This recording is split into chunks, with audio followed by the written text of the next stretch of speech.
Great. Okay. Yeah. So maybe we start talking about the MBA. So the annual Mortgage Bankers Conference. And for those that don't know what the MBA Conference is, the MBA is our national organization for mortgage bankers. There are lots of conferences throughout the year. The two I attend are the secondary conference, which is all capital markets, and that happens earlier in the year in February. And then the MBA is just our national industry conference, the Mortgage Bankers Conference. And this year happened. It was in Denver, Colorado, and thousands of capital market, heads of capital markets, owners of mortgage companies, higher level executives attend this conference, and it's a really good opportunity for somebody like me to spend 2 days meeting with everybody that we work with throughout the year. So everybody from every broker dealer that we trade with, every warehouse bank, that we work with, Fannie, Freddie, Ginnie, we meet with all of our reps from the GSEs, every investor that we sell loans to, potential new banks that we might want to do business with, new broker dealers, new warehouse banks, other investors.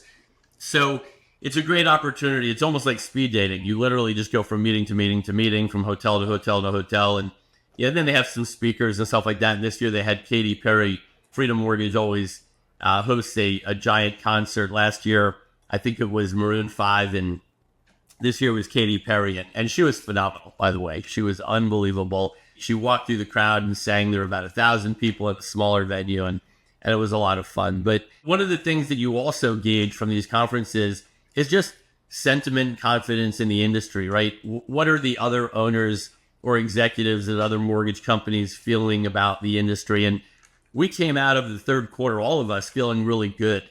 Rates came down a little bit, from a high is, almost 8% down to the low sixes. And we saw a huge spike in volume. And many mortgage companies, for the first time since the downturn, made money in the third quarter. And so there was a lot of kind of jubilance around that, excitement around that. But then the fourth quarter came, and all of a sudden rates started going back up again, and business slowed. And you can see that everybody's sort of nervous about what's going to happen this winter. In our industry, as you know, you go into November, December, January, February. Those are the 4 worst months of the year.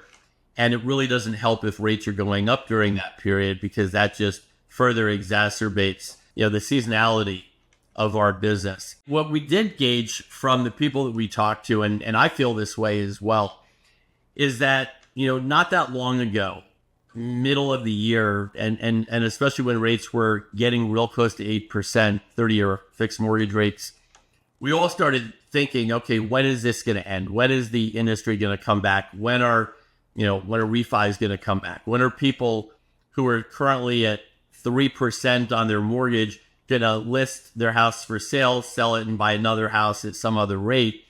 And I think a lot of us thought that rates had to get down into the low to mid fives in order for people to get off the fence and sell their house at 3 and buy at 5.5, or refinance their mortgage at 3.5 and refinance to pay off debt or to get cash they need, maybe at 5.5. What we found, and this is what everybody talked about, a lot of people talked about at the conference, was that rates got down into the low sixes, and all of a sudden business started surging. We were up 30% in a very short period of time. Our refinances went from about 5% company-wide to 30% of our pipeline. And that's really encouraging, because what it tells us is rates don't have to get to 5% for business to come back. And so the sentiment at the conference was that, look, it's going to be a little bit of a tough winter. It always is. And rates are not helping right now. However, once we get past January 1st, and we all believe that although it'll be bumpy along the way and volatile, the rates will start trending down. And we'll talk a little bit more about why in a few minutes, but the rates will start trending down between now and the spring. And that once we get past the holidays, we'll likely pull the spring market forward a little bit into, early to mid-February. And what we started seeing when rates were at 6.25, that pickup in volume, we're expecting to see that this spring. I think as well, that inventory is going to really loosen up in the spring. which will really help the spring buying season. And again, pull it forward a little bit. And the rates will help. The Fed is going to talk or has been talking about, whether they're going to lower in November, December, January, and beyond. And although, some of the data wouldn't suggest that the Fed is going to lower, over time, the feeling is that, the consensus is that the Fed will continue to lower. It's just at what pace. But we'll get down into the low sixes again. I saw on CNBC this morning, they always publish the national 30-year fixed mortgage rate. And I think today was a little bit over 7. But I think we all think that that's going to come down into the low sixes again. And as a combination of time of year, right, spring buying season, interest rates coming down a little bit, inventory loosening up, I think everybody thinks we're going to have a really good spring. And so overall, the sentiment was pretty good at the conference. Well, historically, the past couple of years, October has always been a pretty bad month in terms of rates. We've seen a lot of rate increases through October, but then over the past few years, we've seen that relief in November, December. Are we thinking something similar this year, or is that still, we're gonna talk about the incoming administration and what the thoughts on that on the impact of rates there. But how much do you think history will replay itself this year, or do you think this year is different because of the volatility of the election? Like, what are your thoughts moving forward here? Well, let's just roll right into it. Obviously, a week and a half removed from our elections. Trump won the election. A lot of volatility since last Tuesday. In all the markets, crypto, stock market, crypto's running, stock market's running, rates are pumping up higher. CPI, PPI, both came in a little bit hotter than expected. Job market numbers, at least, the initial releases still appear to be strong. There's obviously some question, surrounding the legitimacy of that or why those readings are high. But how does all of this come together and impact our mortgage rates moving forward? Because the Fed says they're going to cut again in December, it looks like, another 25. And I hear chatter of concern about the Fed cutting into inflation still running hot. So there's a lot of different dynamics here that I think could impact rates moving forward. But what are your overall thoughts on the direction that we're moving through this next administration? Yeah. So one thing I'll preface this by saying that, the smartest people on Wall Street, have gotten this wrong over and over and over again. So, we're prognosticating, but based on all of the data that's out there and based on our experience in the mortgage industry, and I've been doing this for about 27, almost 28 years, what I see happening right now, I think between now and the end of the year, rates are going to stay pretty flat. They'll bump around a little bit, but we're now beyond the election. That was the immediate jolt and and caused the volatility. For those that don't follow this as closely as we do, the day after the election, so on Wednesday, the bond market initially sold off about 60 basis points. That equates to, almost 0.25% in your 30-year fixed interest rate. But then throughout the day, it started to climb back and finished at about half of that. I think we were down 25 or 26 basis points at the end of the day. The next day, we had a rally and the bond market did really well. In fact, it rallied, I don't know, about another 50 or 60 basis points in the right direction. So the price goes up and rates come down. And then the day after, a little bit of a sell-off and then another sell-off. So it's been bouncing around a lot. Where we are today is about where we were right before the election. So the election, a lot of volatility, and then, right back to what's important, not the election necessarily, but the data, right? And the Fed. And what is the Fed saying? The Fed is an independent body, right? Which means the Fed does not report to the president. Jerome Powell and the other Fed chairs do not report to the president, although that may all change, which is one of the things that we're going to talk about. So, we're back to the data, right? And the Fed has said this over and over again, is that, it's all data dependent. So one of the things that I always say is that, the markets move based on the information, not the actual event. So you'll see the Fed talking a lot, and that will cause rates to go up or down, depending on whether the Fed says, we're going to lower rates in the future, we're not going to lower, how much are we going to lower or not lower in the future, and what is going to determine, whether we lower and how much we lower. Then all of a sudden, the actual event happens. The Fed lowered 50 basis points, a half a point, and everybody thought, oh my God, rates are going to get so much better, and they did nothing but get worse for the next 2 weeks because the event is almost inconsequential, right? It doesn't really move markets. It's what the Fed said after that about what they expect to do over the course of the rest of this year and the next year, and that wasn't great news, and so the market reacted the opposite way. So literally, the Fed lowered interest rates. My mom called me and said, "Hey, I'm now getting paid less on what I have in my savings account or my money markets because the Fed lowered rates. That must be good for you." And I said, "Well, no, for us, rates went up." So it's kind of interesting when you follow all of that. However, all that said, one of the things that we heard over and over again before the election was that a Trump presidency is likely going to be bad for interest rates. It will probably mean an additional 25 to 35 basis points in the 10-year Treasury, right? And so although the 10-year Treasury doesn't control 30-year rates, 30-year rates in the 10-year Treasury, tend to trend in the same direction. So, that's exactly what happened. Fed was elected, and if you remember, the 10-year Treasury moved, I think, 12 or maybe 17 basis points the next day. It went from, 415-ish or something. 447, right? So, that was the initial reaction. And based on, what we know about what Trump is likely going to try to get through the his administration or get through Congress, and that is, three big things that affect inflation and ultimately interest rates, right? One is immigration. Is he going to really deport 10 million illegal immigrants? And if he does, what does that do to the job market? What does that do to, wages and wage inflation? And it likely causes wage inflation. Less workers means that companies have to pay more for labor, and so that causes wage inflation. His Trump, all of his tax cuts from, his last presidency are set to expire. He'll likely renew all those. And so all those tax cuts are bad for inflation. Why? Because, it's bad potentially for, the national debt, for the deficit. Right now we're running at about a $2 trillion a year deficit, and tax cuts don't necessarily help that. And so that's inflationary. In addition to that, he's talking a lot about big tariffs, right, for companies that manufacture outside of this country. And that's all inflationary. If you're going to tax that stuff, all those goods and services or goods before they come into this country, it's just going to cause prices to go up. And ultimately, that's inflationary.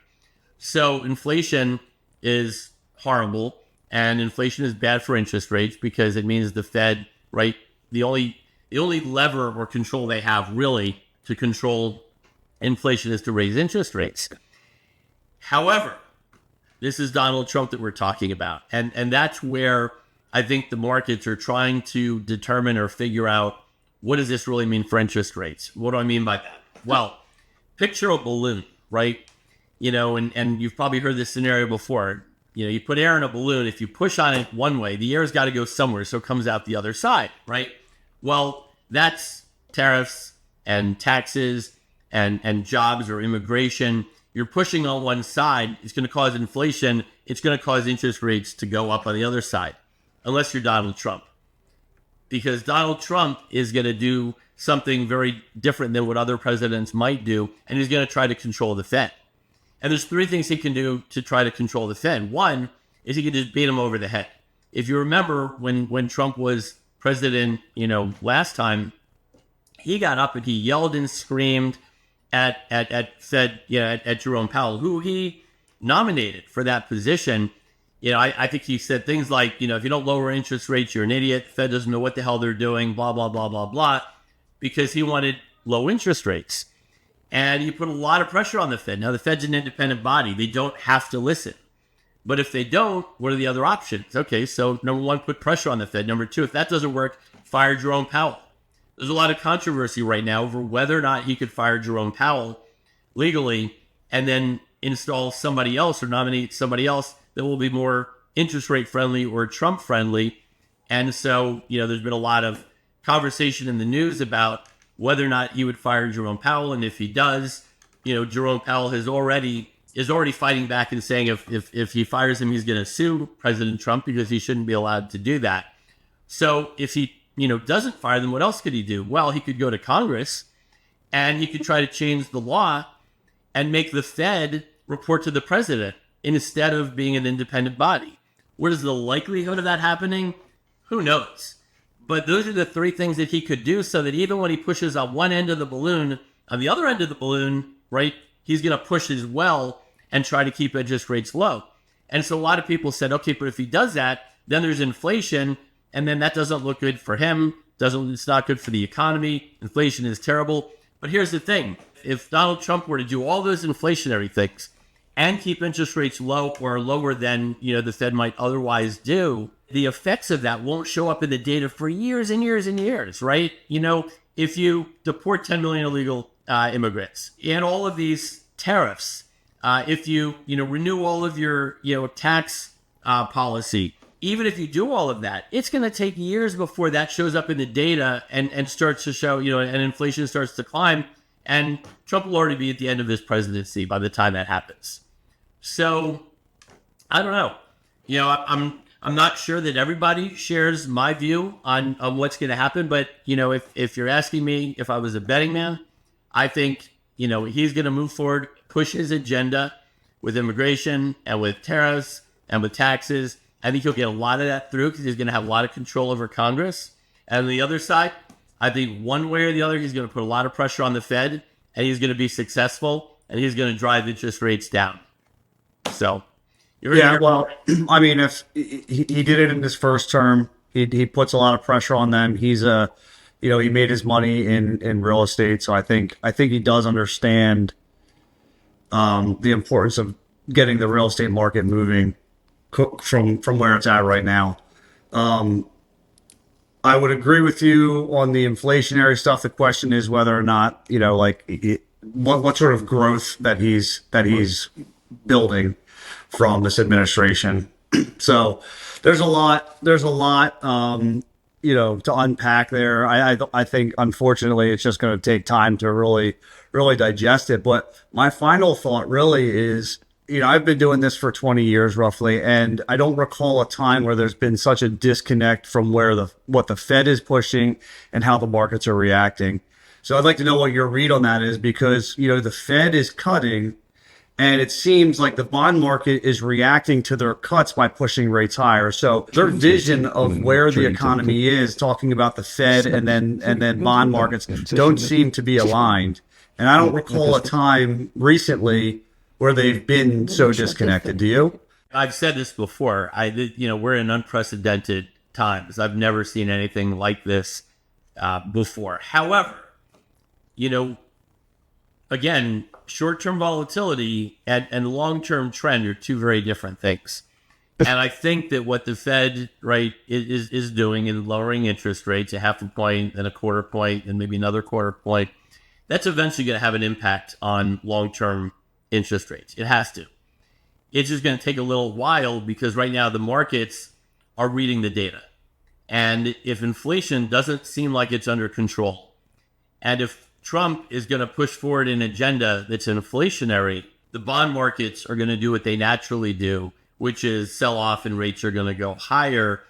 But eventually, if the Fed continues to lower, the Fed funds rate, which is, it's the shortest term rate, it's the overnight rate, it's the rate at which banks lend each other money overnight, right? That eventually is going to have an impact on 30-year fixed rates. It's just going to take a little while. So, we will see interest rates come down over the course of the next year. It's just how much do they come down, how quickly, and how much volatility is there in between now and then. And, I think we've answered our question. There's going to be a lot of volatility.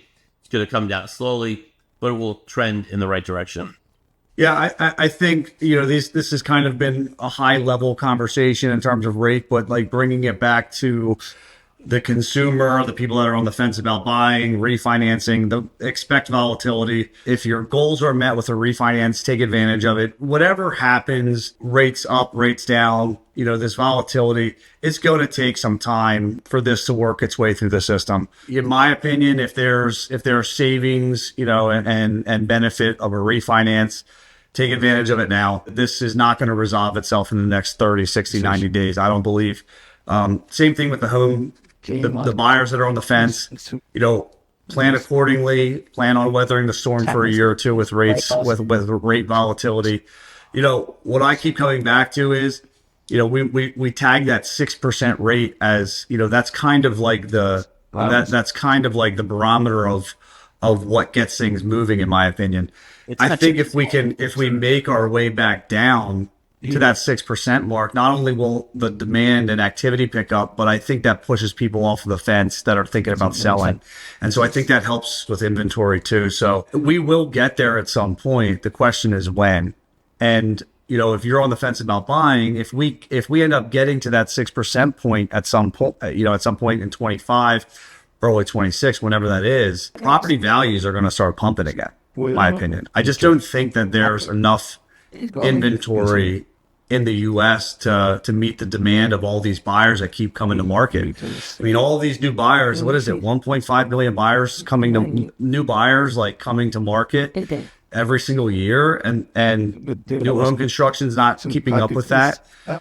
So that demand is building, but the supply is not coming from the new construction like it has in the past. So I think we're in a unique situation here with housing that, if you're on the fence, you're going to have to weather the storm with a higher rate for a period of time, but your long-term investment should pay off. I couldn't agree more, actually, because, there's a couple of things I guess I would say is, as it relates to buying a home, I think a Trump presidency, all of, a Trump agenda and what we have heard so far, I think you're going to see home prices continuing to go up, but I think you're going to kick yourself if you didn't buy now. Remember, the price that you pay for a home is fixed and, forever. Interest rates, right? You'll refinance 10 times or 5 times on your way down from where rates are today to, maybe the low 4s if they get there again or wherever they get. But yeah, I mean, you're going to really kick yourself if you don't buy now, because that home that's 400,000 might be 500 a year from now. That home that's 500 might be 600. So I would, highly recommend buying now. If you're trying to time the market, I think you're going to lose. As it relates to refinances, depending on who you talk to, people will say, don't refinance unless you're going to save a point or, 2 points or a half a point or whatever. If the savings is significant to you, right? Yeah. Well, for some people, $100 doesn't mean a lot. For other people, it's the difference between buying the groceries they need and not buying the groceries they need for, for their family. So if the savings is significant enough, refinance. And you know what? Refinance again and refinance again, as rates continue to come down, but benefit from the savings if there is a savings today. If the savings isn't significant enough and you need the cash or you want to pay off debt or whatever, we've got great HELOC options, and take a home equity line of credit. And then you know what? When rates come down, refinance and pay off your HELOC. Yep. Exactly. Yep. All right, good stuff, Mike. Well, we're over time. Any closing thoughts, or you good? No, I'm good. I'm really looking forward to the spring. I think it's going to be a real turn for our industry. I think we're going to see a boom next year. There's just a lot of really good things going on that I think are going to impact our industry and the real estate and interest rate markets. So I agree. And I think the loan officers and companies that are left are going to, are the best of the best. And I think the industry overall is going to be better for it. So just got to get to that point. So